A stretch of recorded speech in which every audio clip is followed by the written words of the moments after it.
And welcome. We're live once again, and welcome to the podcast. Or you might be watching it on YouTube. I am joined today by the lovely Elli, and we are doing a little interesting storytelling about people's experience in the Modern Mystery School. And Elli is somebody that I have worked with for many years. So eventually we've got her on camera, on the podcast, depending on how you're listening. So welcome, Elli. How are you?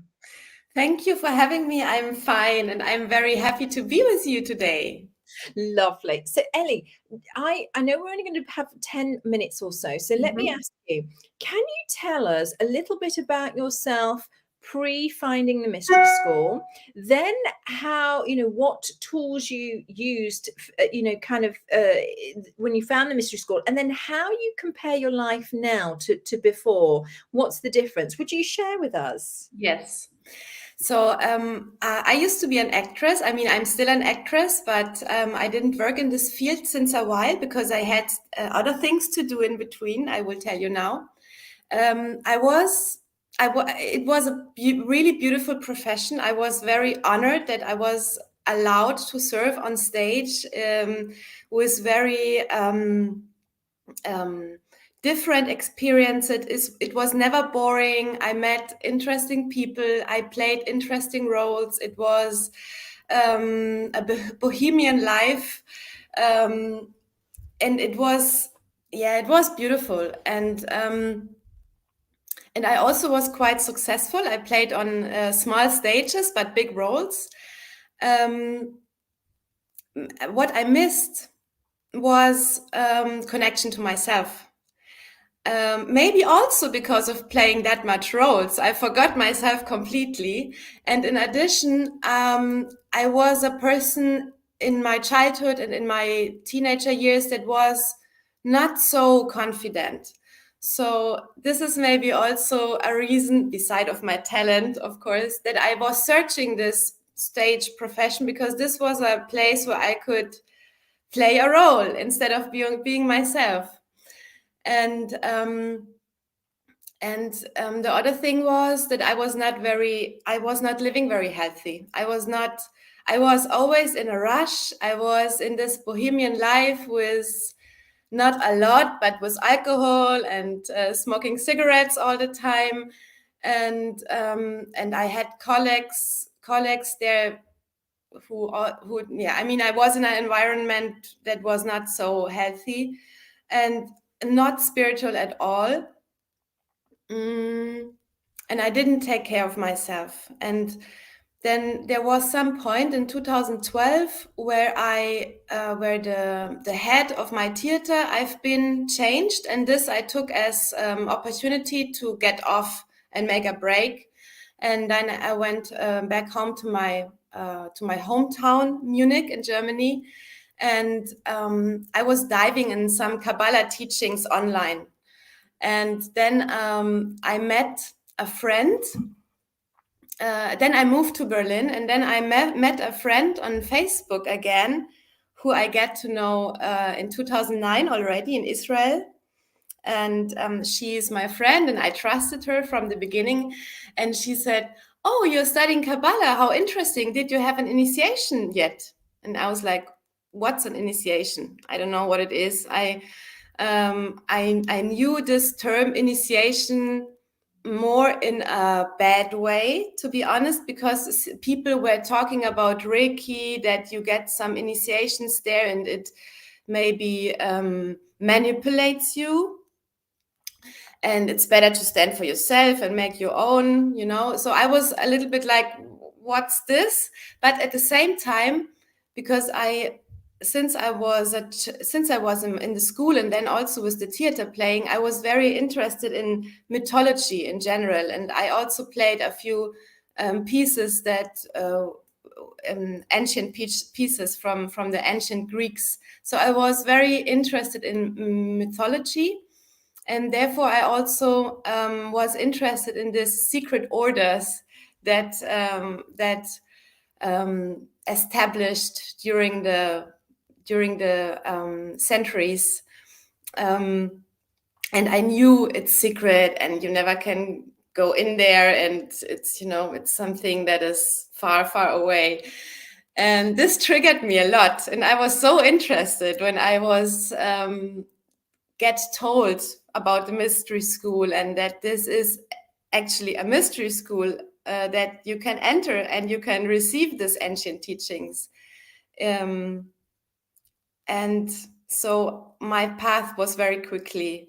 My guide gave me a life activation and then invited me to come to the initiation to London very fast. And I did this.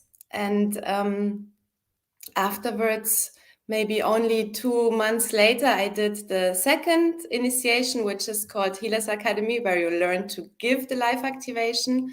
And I still didn't know what to do with it, but I trusted my friend and my guide, and I was super interested. And after 4 years working now with these tools, I can say that I experienced a lot of shifts in my life, really for the better. I got conscious.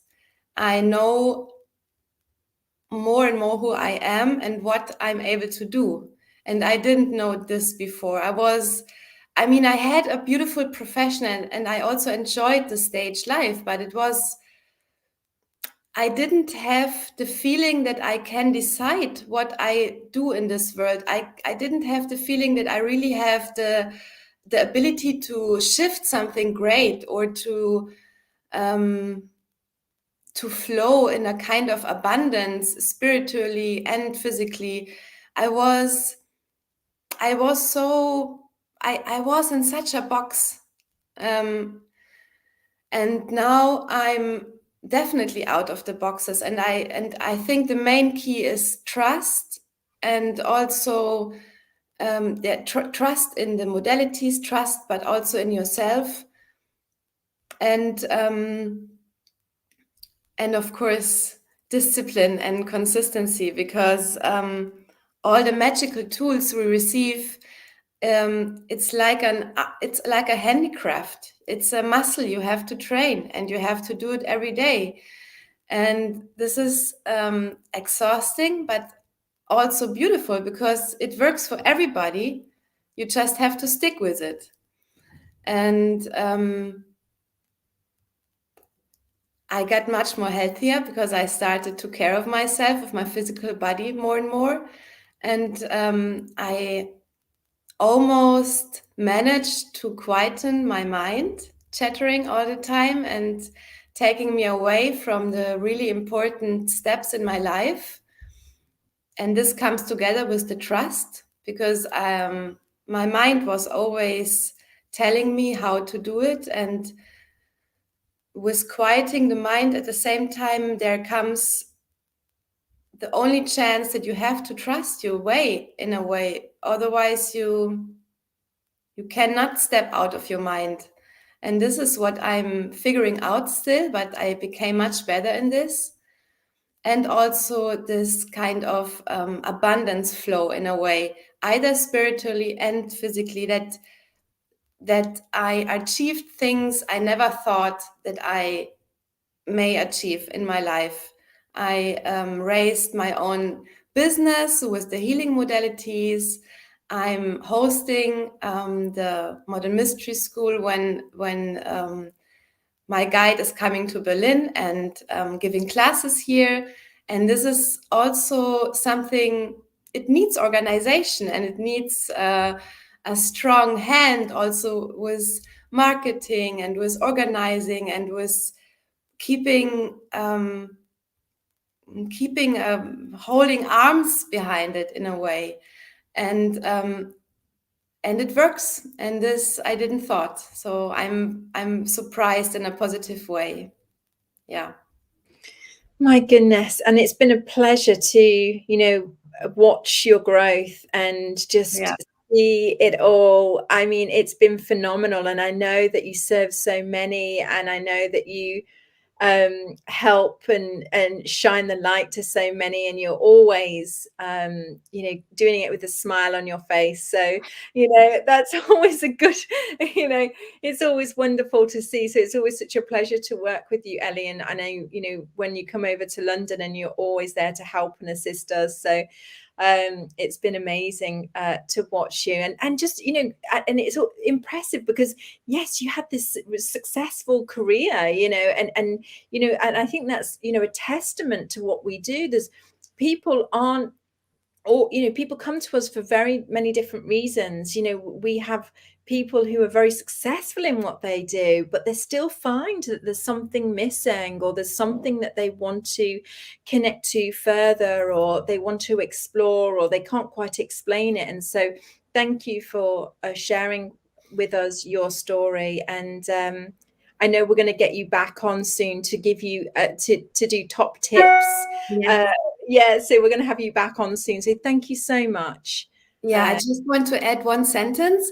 The life activation, which is kind of the main tool, and everybody receives it at the beginning. Usually, when I received it, I felt calmness the first time in my life after years of struggling, after years of being not confident, after years of being in unhappy love stories. The life activation gave me really this